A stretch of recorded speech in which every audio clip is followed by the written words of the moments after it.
É muito importante, e eu vejo que nesses dias o Espírito do Senhor tem dirigido para que a mensagem do Evangelho seja trazida com alguns esclarecimentos, para que o Evangelho de Cristo não seja confundido em muitos corações pelas muitas vozes que se levantam em nosso tempo.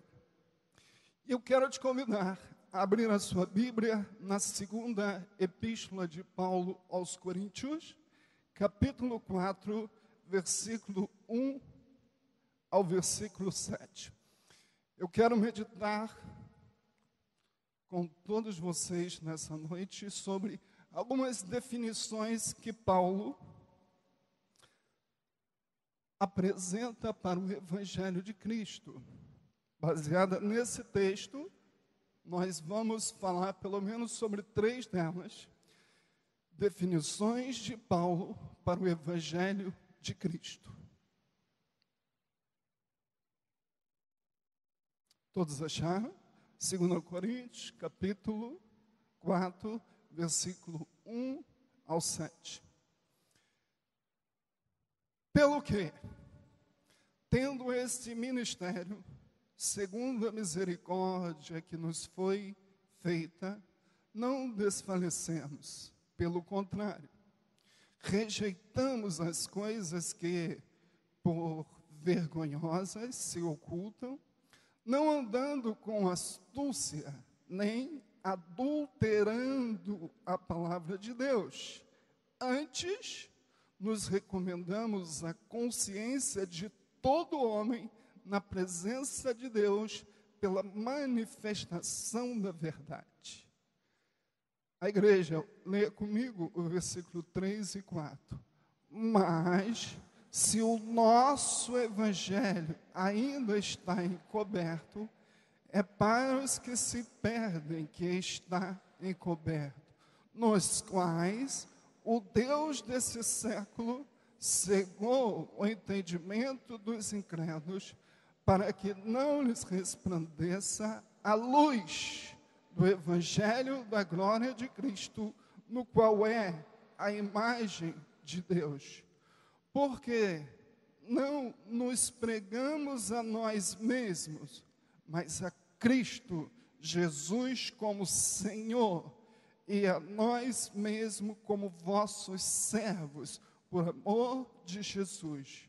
Porque Deus que disse, das trevas resplandecerá a luz, Ele mesmo resplandeceu em nosso coração para iluminação do conhecimento da glória de Deus na face de Cristo. Versículo 7, todos juntos. Temos, porém, este tesouro em vasos de barro, para que a excelência do poder seja de Deus e não de nós. Querido Deus, te louvamos, Senhor, pela leitura da Tua palavra.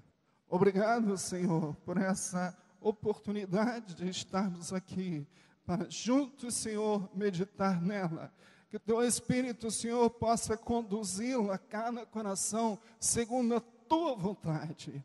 Porque Tu és aquele que tem todo o poder, não só para falar ao nosso coração, mas como para mudar o nosso coração através do Teu Evangelho. E nós oramos confiantes no poder do Teu Espírito que atua na igreja. Em nome de Jesus. Amém. Pode sentar-se. Conforme eu disse no início, queremos continuar hoje falando do Evangelho. Algumas pessoas às vezes têm assim, falado do Evangelho, mas eu já me converti, eu já sou membro da igreja e eu tenho que escutar sobre o Evangelho. Sim, todo cristão tem que estar sempre revendo no seu coração os conceitos do Evangelho de Cristo. Porque é por esse Evangelho que que nós fomos alcançados, e é esse evangelho que nós pregamos, e é nesse evangelho que nós cremos. E, queridos irmãos, como eu disse, existe hoje um grande perigo de as verdades do evangelho serem confundidas pelas muitas vozes que existem nos meios de comunicação, no canal do YouTube, no Facebook, na internet de uma forma geral, nos canais de TV. Hoje em dia é muito fácil, a informação ela circula com muita facilidade. E às vezes nem tudo que reluz é ouro, nem tudo que parece ser a palavra de Deus é a palavra de Deus. Nem tudo que se diz evangelho é evangelho. Por isso que nós estamos trazendo hoje aqui algumas definições que Paulo traz sobre o evangelho. Quando nós lemos as suas epístolas, nós encontramos várias vezes ele tratando do evangelho. E nesse texto que nós lemos aqui, nós encontramos ele dando pelo menos 3 conceitos, 3 definições, que na ótica dele, ele apresentava para aquela igreja de Corinto. Diga-se de passagem, que a igreja de Corinto, ela estava enfrentando um problema de falsos mestres que surgiram naquele tempo. Já naquele tempo, irmão? Sim, já naquele tempo. Já naquele tempo se levantavam pessoas. Quero te convidar a deixar sua Bíblia aberta. Deixa aí, e olha aqui o capítulo 2, o versículo 17, para que você entenda a base do pensamento de Paulo nesse capítulo de número 4. Capítulo 2, versículo 17. Olha o que ele está dizendo. Porque nós não estamos como tantos outros, fazendo o quê? Mercadejando a palavra de Deus. Antes, em Cristo é que falamos na presença de Deus, como? Com sinceridade e da parte do próprio Deus. Então você verifica que essa estratégia de Satanás de tentar confundir o evangelho de Cristo com outras coisas que não são evangelhos, com pessoas que se levantam com o propósito de tirar proveito do evangelho, já é uma estratégia antiga e já é uma dinâmica que o diabo usa muito antiga. A igreja de Corinto atravessava esse mesmo problema. A primeira forma que Paulo define, que Paulo apresenta aqui o evangelho, está no versículo 2. Versículo 2, quando você lê o versículo 2, que ele diz que ele não anuncia o evangelho como os outros falsos mestres anunciavam, adulterando a palavra de Deus, mas ele anunciava o evangelho como sendo toda uma verdade. O que eu aprendo aqui então? Eu aprendo que para Paulo, o evangelho era uma verdade sem adulteração. Você pode falar comigo? Uma verdade sem adulteração. Ele deixa claro que os falsos mestres anunciavam o evangelho adulterando, mexendo no seu conteúdo, mas para ele só existia evangelho se a palavra fosse anunciada como sem adulteração. E queridos irmãos, Paulo, quando expõe isso, ele está querendo, e quando a gente observa também nos outros conteúdos de sua epístola, quando ele fala de adulteração com o evangelho, ele está se referindo a 2 possíveis adulterações. Primeiro, uma adulteração para cima. Segundo, uma adulteração para baixo. O evangelho pode ser adulterado de 2 formas. Às vezes, acrescentando e às vezes diminuindo. Quantos me ouviram? Digam amém. Então repita comigo: o evangelho pode ser adulterado para mais ou para menos. Quando eu deixo de crer, quando eu deixo de ensinar alguma verdade que o evangelho diz, o que é que eu estou fazendo? Adulterando o evangelho para menos. Quando eu falo alguma coisa que o evangelho não diz, eu estou adulterando o evangelho para mais. E nenhuma dessas formas Paulo considera como evangelho. Ele só considera como evangelho a palavra sem adulteração. As verdades que são anunciadas com uma diminuição do conteúdo do evangelho, elas comprometem a eficácia desse evangelho. Olha como ele esclarece melhor isso no versículo de número 5. Porque não nos pregamos a nós mesmos. Mas quem que nós pregamos? Diz ele, mas a Cristo Jesus. De que forma ele anunciava Cristo Jesus? Como Senhor. E a nós como vossos servos, por amor a Jesus. Eu aprendo aqui que na visão de Paulo, a plenitude do evangelho só existia quando Cristo fosse anunciado como Senhor. Responda comigo: Cristo sempre será o Senhor. Se Cristo não é anunciado como Senhor absoluto, fala assim, isso não é evangelho.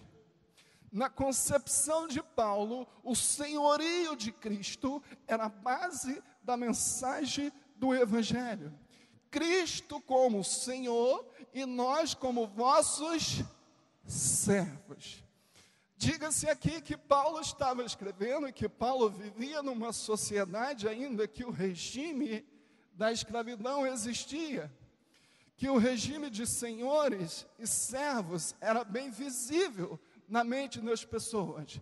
E ele usa essa expressão clara naquela sociedade para poder deixar bem claro que Cristo era aquele que deveria ter sobre a vida dos cristãos um domínio completo. Na visão de Paulo, se Cristo fosse anunciado como Senhor e cada um de nós como seus servos, isso era o quê?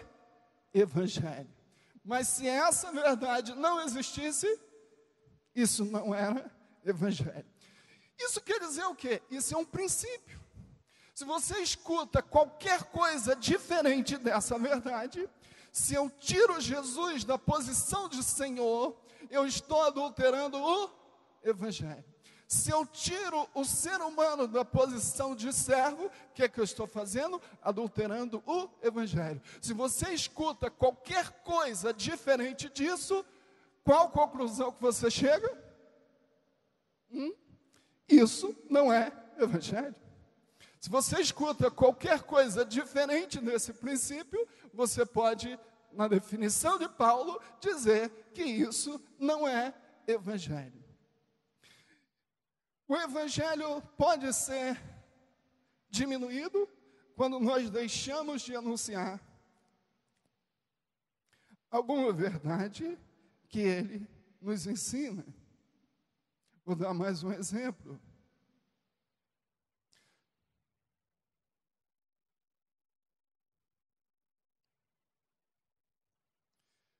Se nós falamos da existência de Deus, se nós falamos da existência do bem, se nós falamos de Deus, nós não podemos esconder a existência de Satanás.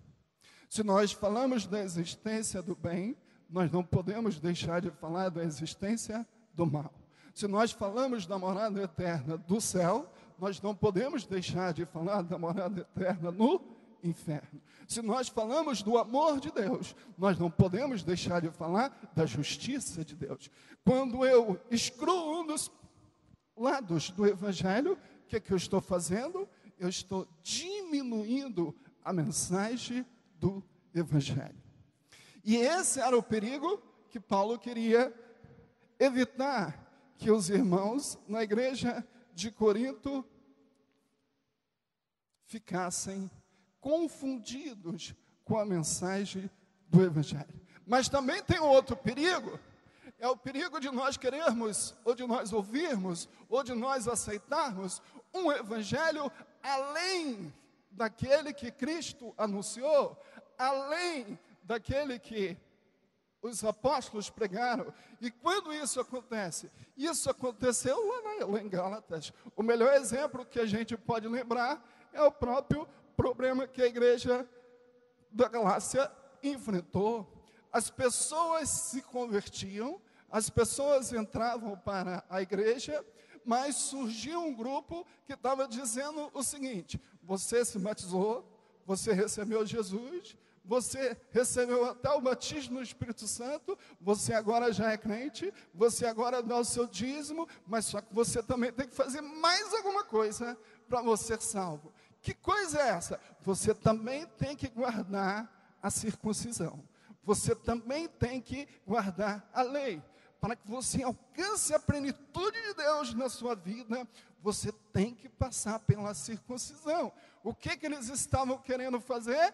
Acrescentando o Evangelho para cima. Então fala comigo. Não aceitamos acréscimo no Evangelho. Nem para mais, nem para menos. Queremos o Evangelho, como Paulo diz, sem adulteração. É esse o Evangelho que liberta, é esse o Evangelho que transforma, é esse o Evangelho que muda. O grande problema de se adulterar o Evangelho é porque nós fazemos que ele perca a sua eficácia. Deus só tem compromisso com aquilo que ele anuncia na sua palavra. Aquilo que nós inventamos, aquilo que nós imaginamos, aquilo que nós acreditamos, ele não tem compromisso. Ele só tem compromisso com aquilo que diz as Escrituras. E esse é o perigo do Evangelho adulterado, porque Deus não se responsabiliza por ele. Deus não age através dele, porque ele só age através da sua palavra. Mas, queridos irmãos, esse então é a primeira forma que Paulo define aqui o Evangelho. Uma verdade sem adulteração. Segunda coisa que nós encontramos nesse texto, segunda forma que Paulo define o Evangelho, está no versículo de número 4. Olha aí para a sua Bíblia, versículo de número 4. Ele diz que nos quais o Deus desse século cegou o entendimento dos incrédulos, para que não lhes resplandeça o quê? A luz do Evangelho da glória de Cristo, no qual é a imagem de Deus. O Evangelho é a luz que ilumina o nosso entendimento. Diga comigo, o Evangelho é a luz que ilumina o nosso entendimento. O pastor Otávio estava falando aqui da roça, do interior. Se você quer entender esse texto, quando você vai ao interior, naquele lugar ainda, não é aquele interior sofisticado, é aquele interior que a luz elétrica ainda não chegou. Quantos já tiveram aqui o prazer de andar num lugar muito escuro, sem luz elétrica nenhuma? Isso. Aquele que, se você não acender assim a lanterna, a vela ou a lamparina, você vai ficar comprometido no seu andar, porque é muito escuro. Isso Às vezes, para algumas pessoas que nunca tiveram assim essa experiência de estarem assim no interior, na roça, ela vai ter assim uma certa dificuldade para poder entender essa figura ilustrativa que Paulo traz, contrastando luz e trevas. Uma pessoa, quando ela vive na escuridão, ela não pode identificar os perigos da sua caminhada. Se tiver uma cobra e você está andando no escuro, você vai ver a cobra? Você não vai ver a cobra. Quem anda no escuro não consegue identificar os perigos da caminhada. Quem anda sem a luz, ele tem dificuldade para poder estabelecer a direção certa, porque está tudo escuro. De repente, a direção que ele pensa que está tomando é uma direção errada. Quem anda nas trevas, quem anda no escuro, ele não consegue enxergar a beleza das coisas. Se a gente apagar essa luz, ou se diminuir essa luz, você vai ter dificuldade para ver as cores, para poder ver a beleza deste santuário.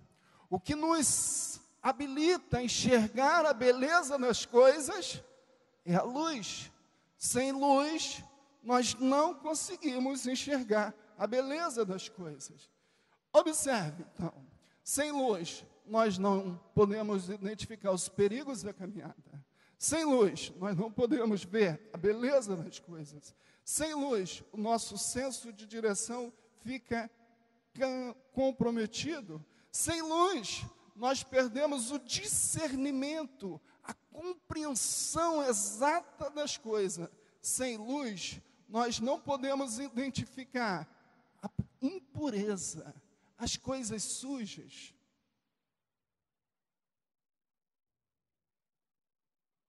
Qual a melhor hora para fazer a limpeza na casa? Pergunto eu às irmãs. É à noite, quando a luz está bem fraca. Ou quando a gente só tem a luz artificial. Ou é de dia, que a luz do sol brilha. Até aquela poeirinha que está lá em cima da estante, a luz do sol vem e reflete.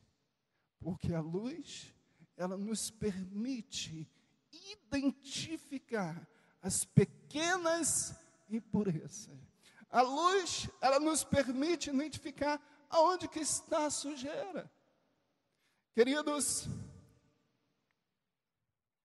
Paulo usa essa ilustração não só aqui, mas em diversas ocasiões, para fazer esse contraste entre luz e trevas. Para mostrar que o Evangelho é a luz que iluminou o nosso entendimento. Quantas pessoas têm dinheiro, têm poder, mas não conseguem enxergar a beleza da vida, e acaba cometendo suicídio, e acaba buscando drogas, acaba buscando na prostituição, acaba buscando no álcool uma beleza para a sua vida, porque ele não enxerga a beleza da vida. Sabe por que ele não enxerga? Porque ele está em trevas. A luz não chegou, mas quando a luz chega, a pessoa pode ser uma pessoa humilde, pode ser uma pessoa sem dinheiro, pode viver com um salário mínimo. E eu me lembro agora, quando eu era garoto, lá na Assembleia de Deus, que tinha uma irmã viúva. E ela tinha, se não me engano, 6 filhos. E ela vivia, a igreja ainda dava sempre uma ajuda para poder ela conseguir. Naquela época não tinha esses projetos sociais, tudo que nós temos hoje. E a irmã Ormesina Foi aquela que me chamou quando eu tinha 10, 11 anos. Ela gostava de levar as crianças para a escola dominical. E ela levava aquela turma de crianças para a escola dominical. E a irmã Mesina, de mês em mês, 2 em 2 meses, era difícil passar o tempo. E o pastor, quem quer dar um testemunho? Vinha a irmã Mesina. Eu quero dizer que eu estou alegre com Jesus, porque Jesus tem curado as minhas enfermidades, tem suprido as minhas necessidades e salvou a minha alma. A irmã Mesina não tinha carro, a casa dela era mais humilde da rua, ela tinha 6 filhos pequenos, vivia com muita dificuldade, mas chegava daqui a outros meses, vamos ouvir uma pessoa dando testemunho. Vinha irmão Mesina. Eu quero dizer que eu estou alegre com Jesus, porque Ele tem curado as minhas enfermidades, Ele salvou a minha alma e tem suprido as minhas necessidades. Passava mais um tempo, vinha o irmão Mesina com o mesmo testemunho. Quero dizer que eu estou alegre com Jesus, porque Ele salvou a minha alma, tem curado minhas enfermidades e tem suprido as minhas necessidades. Sabe por que o irmão Mesina dava esse testemunho? Porque a luz do Evangelho estava resplandecendo no seu coração. Sem a luz do Evangelho, as pessoas não conseguem enxergar a beleza de Deus. Sem a luz do Evangelho, as pessoas não conseguem enxergar a beleza da criação. Sem as luzes do Evangelho, você pode ter tudo, mas você não consegue encontrar beleza. Porque para encontrar beleza, tem que ter a luz. Tem que ter luz. Sem luz, não há beleza.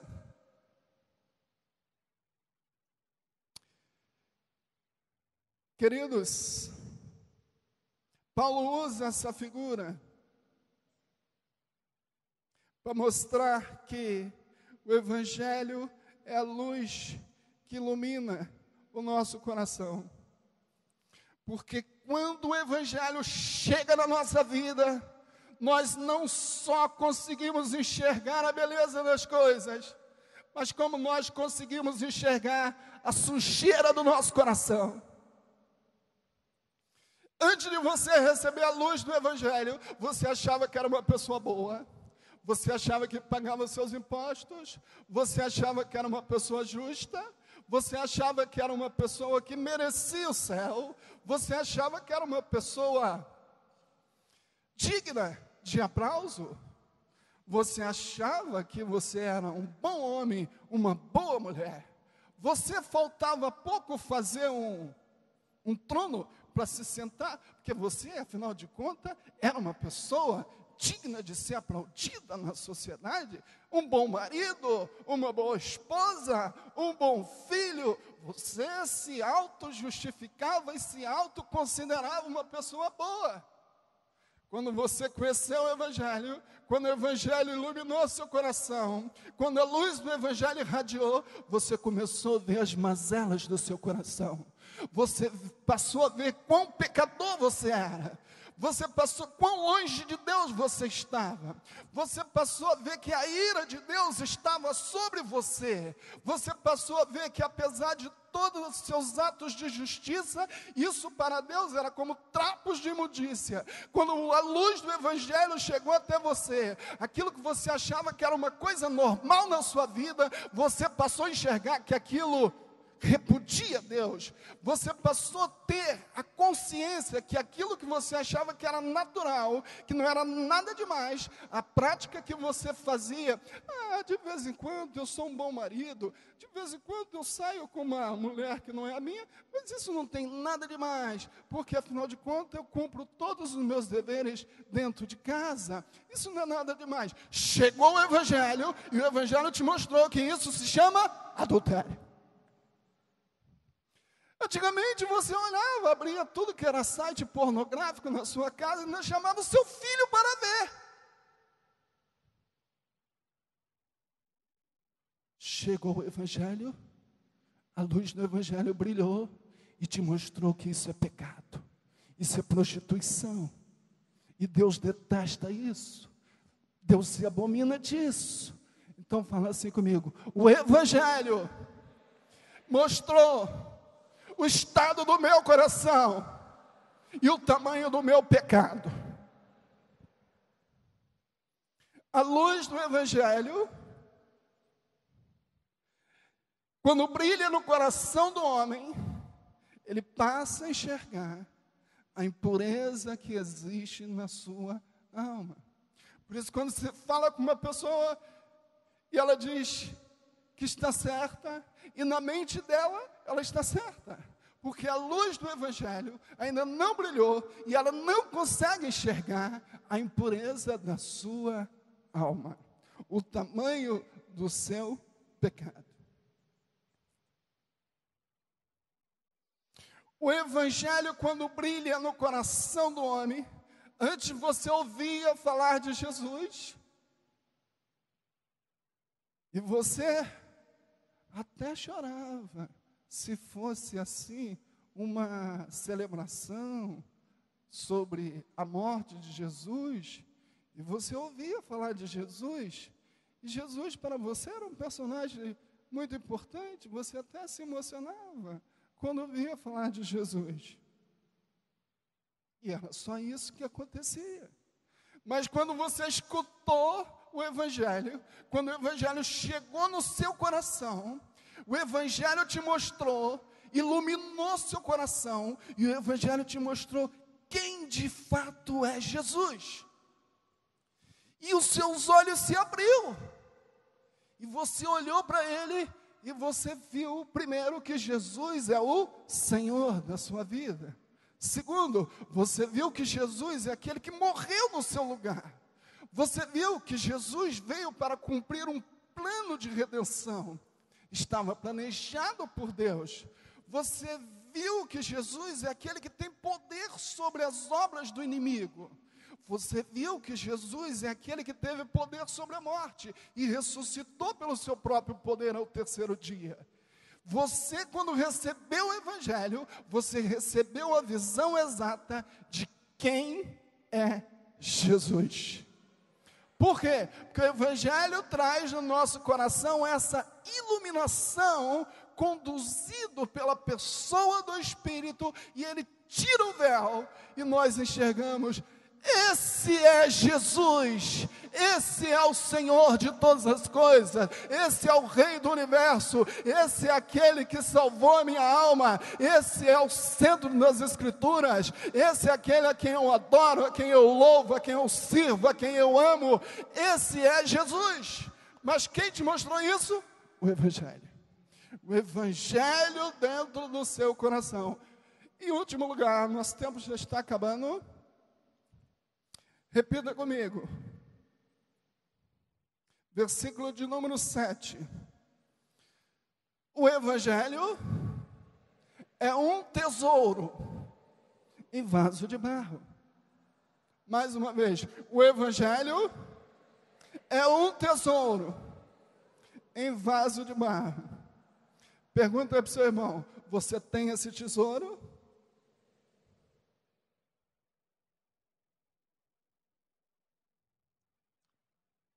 Queridos, Paulo usa mais uma vez uma figura conhecida. Paulo usa mais uma vez uma figura que foi usada pelo próprio Jesus Cristo para falar do reino de Deus, para falar do Evangelho, para falar da vida eterna, para falar dos valores espirituais. E aqui ele fala de um tesouro. Tem um filme que eu assisti uma vez.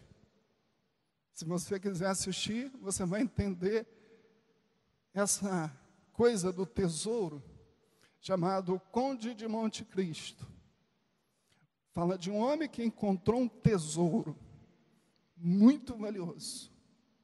E a vida do homem mudou totalmente, porque antes ele era muito pobre, e depois ele encontra um tesouro, e com aquele tesouro, sua vida deu uma reviravolta de 360 graus. Quando Paulo fala de tesouro, que o Evangelho é um tesouro em vaso de barro, logicamente que ele está se referindo dessa grande valiosidade, da grande riqueza que é o Evangelho na concepção de Paulo, na concepção de Cristo. Para nós entendermos isso, Jesus contou uma parábola. No capítulo 13 de Mateus, versículo 44, Jesus falou de um homem que estava num campo. E lá nesse campo, dando as suas enxadadas lá, trabalhando nesse campo, de repente ele encontra um tesouro. O campo não era desse homem. Tanto não era que Jesus fala que esse homem vende tudo o que tem, vai lá e compra aquele campo. O senhor quer me vender a sua terra? Quero. Quanto quer? Tanto. Ele comprou. Sabe por que ele comprou aquela terra? Sabe por que ele comprou aquele campo? Porque ele já tinha descoberto que naquele campo tinha um grande tesouro. E ele vendeu tudo que tinha para poder comprar aquele campo. Porque ele sabia que naquele campo existia um grande tesouro. O que Jesus estava querendo dizer com isso? O que Jesus estava querendo ensinar com isso? Que o Evangelho é algo tão valioso que vale a pena o homem abrir mão de qualquer coisa nessa vida em troca do Evangelho. O valor do Evangelho excede qualquer coisa nessa vida que você possa ter. Prestígio é maior. Prazeres é maior. Riqueza é maior. Qualquer coisa que você pensar nesse mundo, a riqueza do Evangelho, ela excede, ela ultrapassa. E vale a pena abrir mão de qualquer coisa para adquirir, para comprar esse tesouro nessa parábola que Jesus está ensinando. Porque o valor dele excede todas as coisas. E eu lembro de um homem que não entendeu bem isso.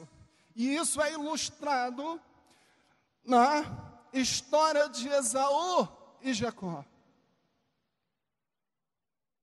Esaú estava com fome, não tinha por perto McDonald's, não tinha restaurante, não tinha Burger King, não tinha nenhuma lanchonete, não tinha lugar nenhum para ele comer, mas só tinha o seu irmão Jacó, com uma marmitinha, com um prato pronto, com uma sopa preparada.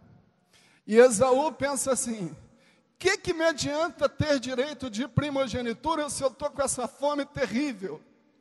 Chega para Jacó e fala assim: Jacó, vamos fazer um trato. E Jacó já gostava de trato. Jacó já gostava de acordo, né?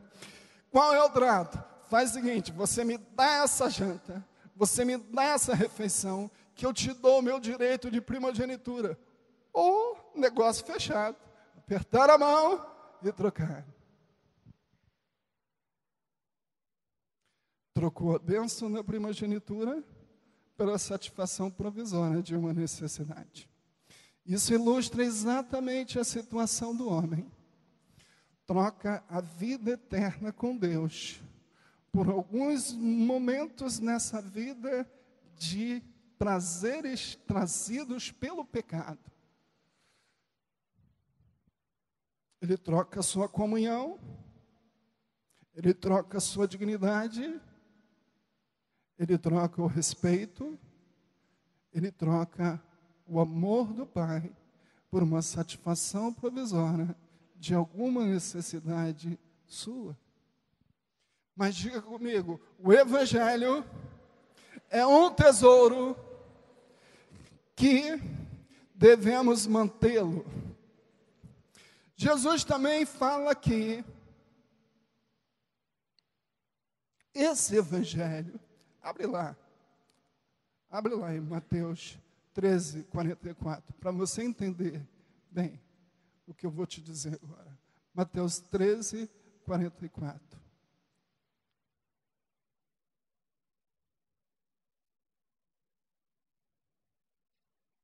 Achou? O tesouro desse homem era de grande valor. Mas existe uma coisa importante aqui que Jesus ensina.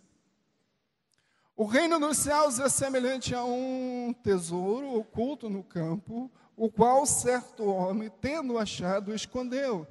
E transbordante de alegria, vai, vende tudo que tem e compra aquele campo. O tesouro não era só algo de grande valor, mas o tesouro de um homem é a fonte da sua alegria.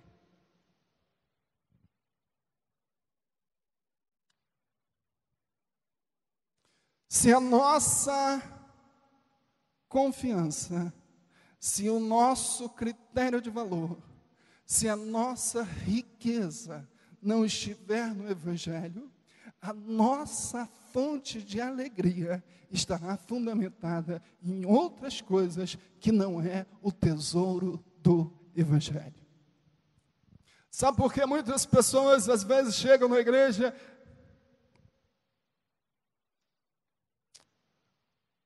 de cara feia, triste?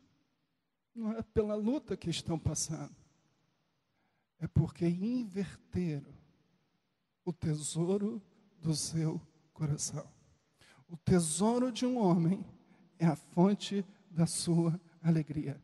Tanto é assim que Jesus falou assim, que aonde tiver o tesouro de um homem, aí estará o seu coração. Sabe por que Paulo escreve Filipenses falando tantas vezes, 16 vezes ele fala de alegria? E ele estava preso em Roma, e ele aproveitou o período que ele estava preso em Roma para evangelizar toda a guarda pretoriana. E quando ele mais fala de alegria, ele estava preso na cidade, em Roma. Porque na mesma epístola Paulo fala assim: eu preferia até morrer para estar com Cristo, mas eu só vou ficar aqui porque eu sei que o meu trabalho é importante para Cristo. Mas se fosse para escolher, eu escolheria estar com Cristo, porque é infinitamente melhor estar com Cristo do que estar aqui com vocês. Mas eu vou continuar por aqui. Só fala isso aquele que tem o Evangelho como tesouro do seu coração. Se Cristo é o tesouro do nosso coração, o nosso coração estará voltado no nosso tesouro.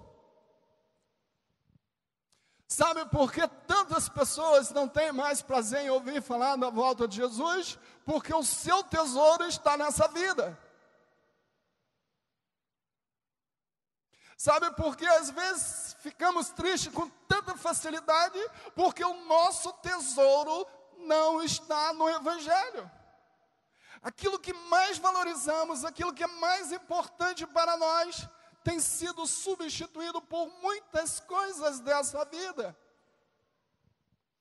Às vezes é a nossa casa, às vezes é o nosso carro, às vezes é nosso filho, às vezes é o nosso trabalho, às vezes é o nosso prestígio, às vezes é a nossa profissão. Qual é a coisa mais importante para você? Quem é o seu tesouro?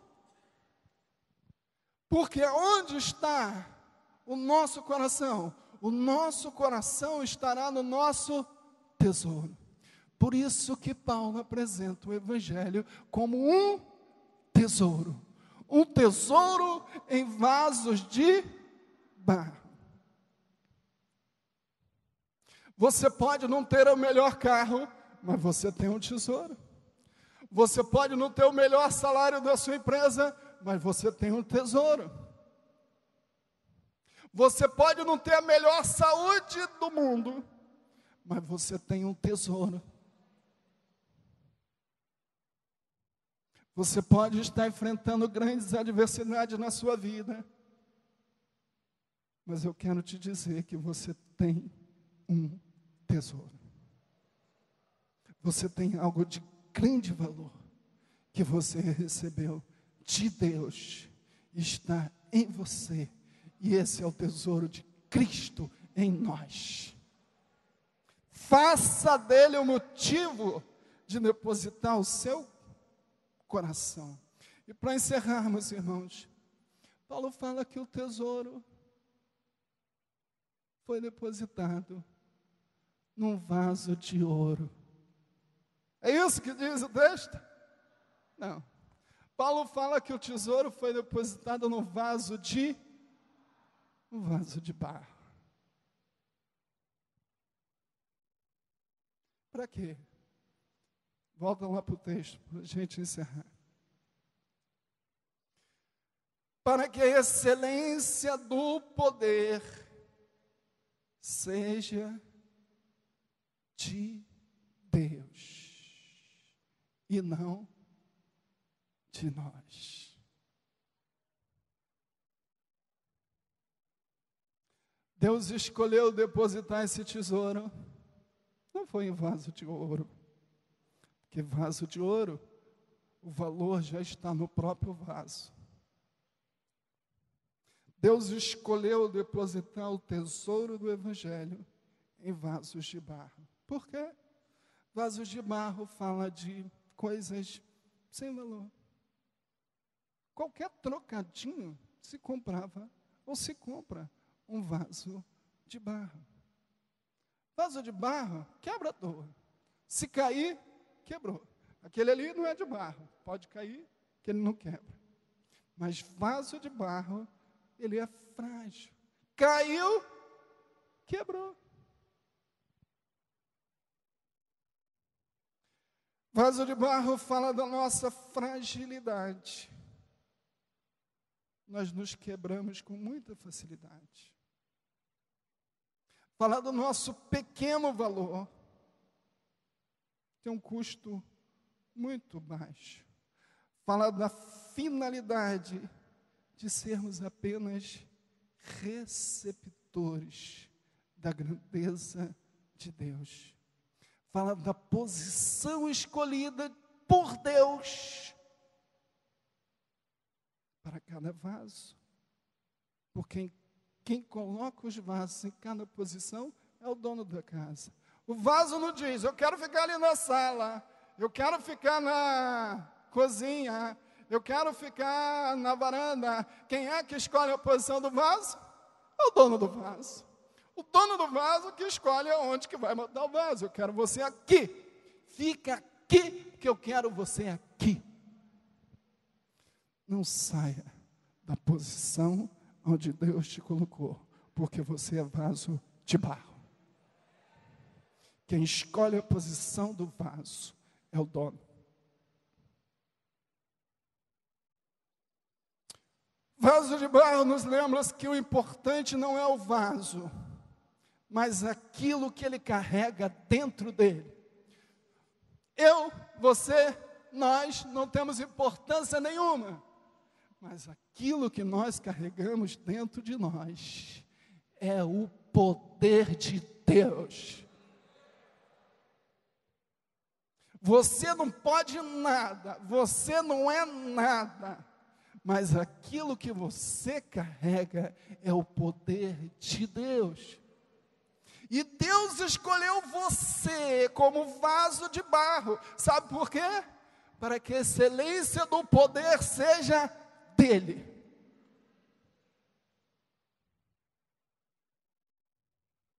Não é pela sua capacidade, não é pelo que você fez, não é pelo seu mérito, não é pela sua condição, é pela graça, é pela misericórdia que Ele depositou na nossa vida esse tesouro.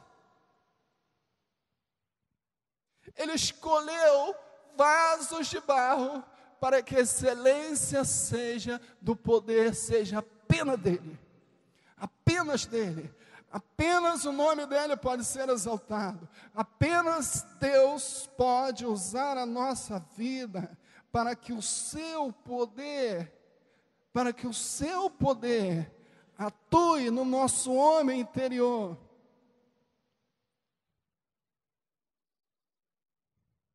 O poder de Deus age através de nós, Ele age dentro de nós, para que Cristo seja exaltado em nós.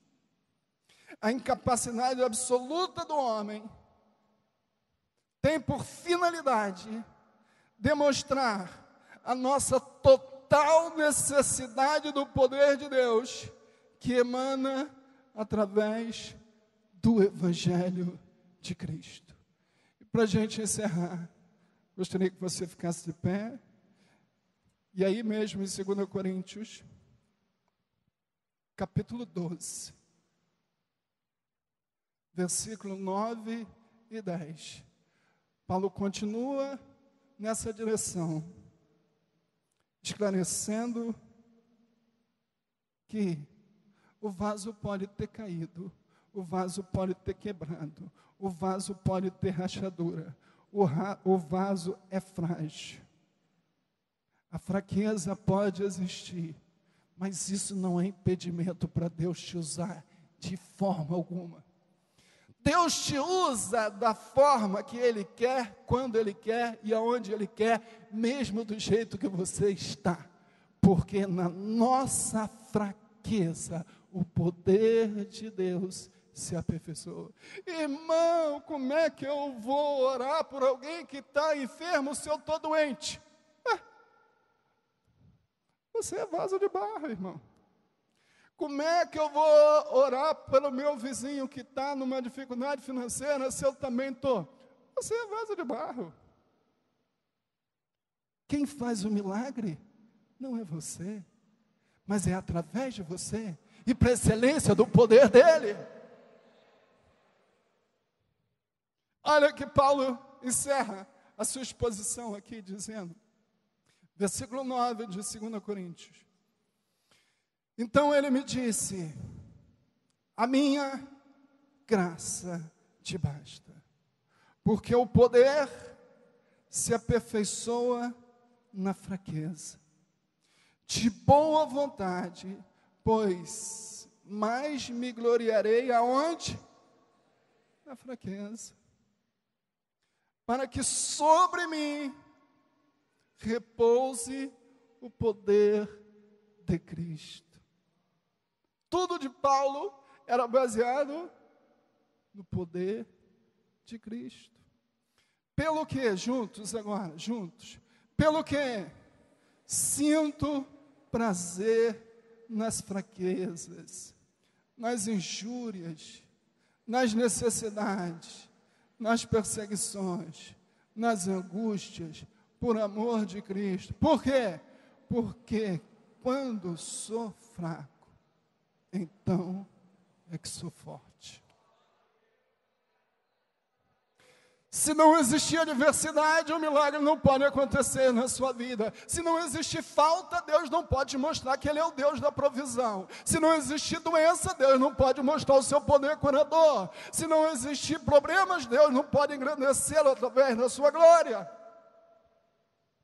É a nossa fraqueza que surge, que abre a oportunidade para que Deus use os vasos de barro como que nós somos. Quero que você saia daqui nessa noite. Primeiro, lembrando que o Evangelho de Cristo não admite adulterações. E que agora você foi iluminado pela luz do Evangelho. Você agora recebeu a luz do Evangelho. Isso demanda uma necessidade de nós aprofundarmos a nossa comunhão com Ele, para que a nossa vida reflita a luz dEle, aonde quer que nós estivermos. Em último lugar, guarde bem o tesouro do Evangelho, pois ele é a sua maior riqueza, e não permita que os ladrões desse mundo roubem o seu tesouro. Senhor amado, queremos orar por cada um dos seus filhos, Pai, para que a tua palavra seja, Senhor, aplicada a cada necessidade. Aqueles, ó Deus, que precisam de uma restauração para o seu coração. Aqueles, ó Deus, que estão como vaso quebrado. Aqueles, ó Deus, que já esqueceram de que o Evangelho de Cristo é o seu maior tesouro. Eu lhe peço, ó Deus, que a tua palavra produza, Senhor, esse sentimento. Que cada um, ó Deus, receba no seu coração essa visão desse tesouro extraordinário que é o seu Evangelho. E que saiamos daqui todos nós, ó Deus, movidos por essa riqueza que é o seu Evangelho. E que a nossa vida, Senhor, possa refletir em todos os lugares a luz que nos iluminou, a luz que está em nosso coração, e que absolutamente nada venha roubar esse tesouro do nosso coração, porque temos um tesouro, e declaramos que esse tesouro é Cristo Jesus, o nosso Senhor. Que Deus nos abençoe rica e abundantemente.